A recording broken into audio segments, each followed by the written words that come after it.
घरी असलेल्या राज्यातील सर्व शिक्षकांना नम्र विनंती करेन की आपल्याला आझाद मैदानामध्ये मोठ्या संख्येने जमल्याशिवाय अंकाची बेरीज होणार नाही। शिक्षक समन्वय संघ कुठलीही गोष्ट ठामपणे सांगतो। काल मला वेळेत इकडे येता आलं नाही, पण मी समाज माध्यमात पोस्ट केली होती। वे अग्रक्रम समितीची बैठक काल 5:30 ला सुरू झाली, ती 6:45 पर्यंत सुरू होती आणि ती सांगितल्यानंतरही केवळ कन्फ्युजन कसं वाढवायचं म्हणून बैठकच झाली नाही, हे नाही झाली, ते नाही झाली। ठीक आहे, प्रत्येकाचा तो आकलनाचा भाग आहे, आपण त्या विषयावर नाही बोलायचं असतं। परंतु पुढे बसलेला जो शिक्षक आहे, सुसूत्मी आहे, समाज माध्यमावर त्यांचं लक्ष असतं, त्यांचं कुठेतरी रक्ताचा नातेवाईक मंत्रालयामध्ये असतो, त्यांच्याकडे ती माहिती पूर्ण असते। त्याच्यामुळे आपण कुणाला खोटं ठरण्याचा काही संबंध येत नाही। काळाची पावलं ओळखून या निश्चित या मंचावर सगळे जे एकत्र आले याचा खरं तर काल आनंद वाटला आणि काल आझाद मैदानावर फार वेगळं चित्र होतं। त्या चित्रावर बोलणं मला संयुक्त वाटत नाही। या मंचाने कधीही शिक्षकांच्या मागण्यांची प्रतारणा कधी केली नाही। ज्या ज्या वेळी शिक्षक समन्वय संघाने आझाद मैदानामध्ये ताठ मनाने उभा राहिला, त्या त्यावेळी तुम्ही मैदानात आलात, ताठ मनाने कागद घेऊनच घरी गेलात। हे त्रिकाल सत्य आहे, कोणी नाकारू शकत नाही। 2019 पासून ते 2025 पर्यंत आपण एक इतिहास बघितला तर शिक्षक समन्वय संघाने आपल्या खात्यात पगारपर्यंत कधीही मैदान सोडलेलं नाही। यावेळेस देखील शिक्षक समन्वय संघ ताठ मानेने मैदानात उभा आहे। गरज आहे आपल्या सर्वांची मैदानात येण्याची। बांधवांनो, काल समितीची बैठक झाली, सर्व गोष्टी गोष्टी असतात, आपणही मंचावरून सांगू शकत नाही, पण निश्चितच या राज्याचे अर्थमंत्री माननीय दादा आणि माननीय मुख्यमंत्री फडणवीस साहेब हे कालच्या एका प्रसंगावरून आपल्याला न्याय देण्याच्या भूमिकेत आहेत। न्याय मिळत असताना आपण जर घरी थांबू तर मला असं वाटतं आपण आपल्या मागण्यापासून दूर जात आहोत, याची सुद्धा तुम्ही विचार करण्याची गरज आहे। त्यांना न्याय द्यायचं ठरलेलं आहे, न्याय घेण्यासाठी आपल्याला मैदानात सगळ्यांनी यायचं आहे। काल सगळ्या गोष्टींची आपल्यासाठी लागत असलेल्या शैक्षणिक वर्ष पाठीमागचा 826 प्लस या वर्षाचा 1929 असं काही 2000ची ही सगळी गोष्ट आहे। सांगायचं तात्पर्य आहे की नव्यानं अनुदानावर येणाऱ्या शाळेमुळं आपल्याला त्या प्रवासात गुंतावं लागलं नाही। ज्यांच्या ऑलरेडी काही झालेलं आहे, 1 रुपया 2 रुपये 3 रुपये मिळतात, त्यांना मात्र या प्रवासाची गरज नव्हती, परंतु त्यांच्यामुळे या प्रवासातून सगळ्याला जावं लागत आहे, लक्षात घ्या। आणि तो प्रवास पूर्णपणे झालाय।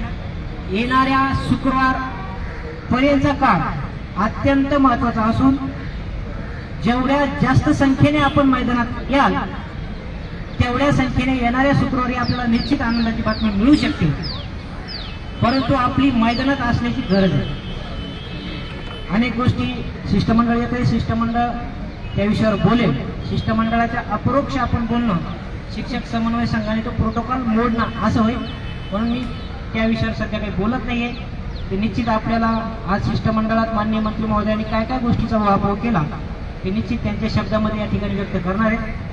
पण सांगायचं तात्पर्य हे नाही की आपण एका कालच्या गोष्टीमध्ये फार चांगल्या दिशेने गेलो आहोत। आपली एक भावनेचा आदर झालेला आहे, फक्त आता एकच आहे, मैदानात बसून राहणे, कागद घेतल्याशिवाय न उठणे, हा जो पवित्र ब्रीदवाक्य मंचाचा आहे।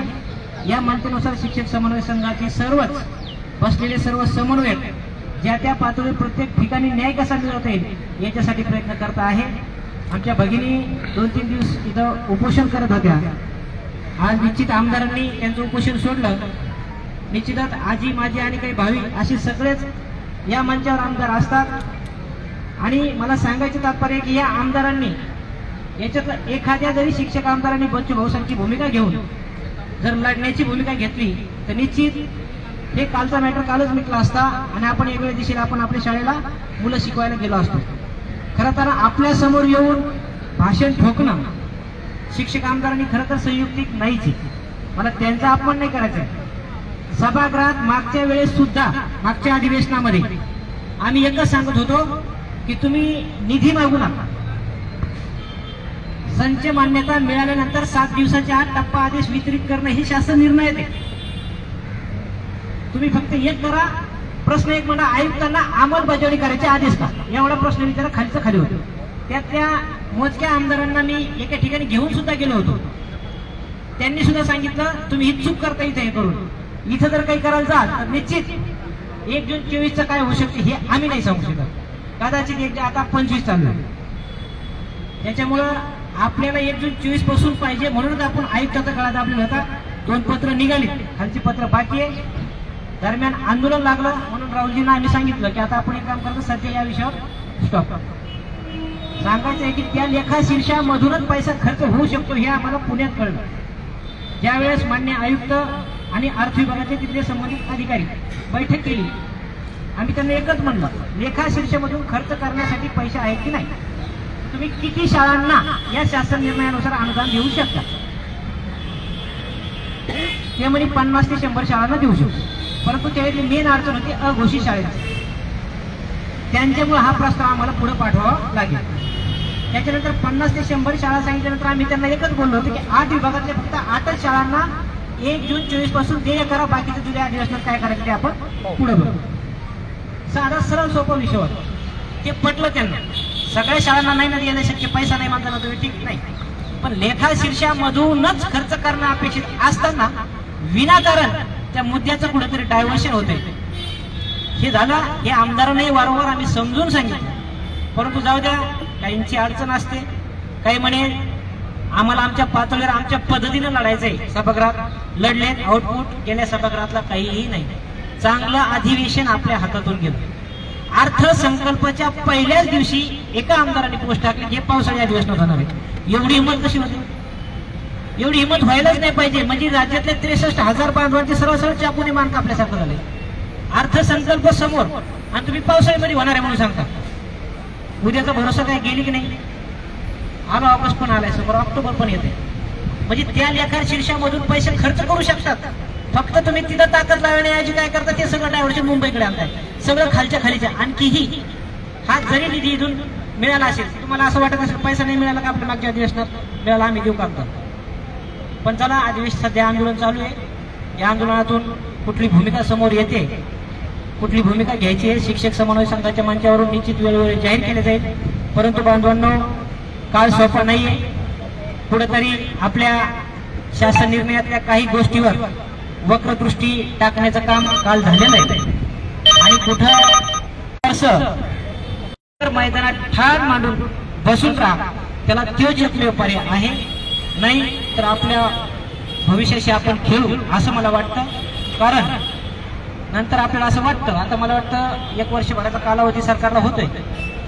देतो देतो देतो म्हणायचं ना, 2.5 वर्षातला काहीतरी मंत्रिमंडळ चेंज करायचं काहीतरी ठरलं, बरोबर आहे का नाही?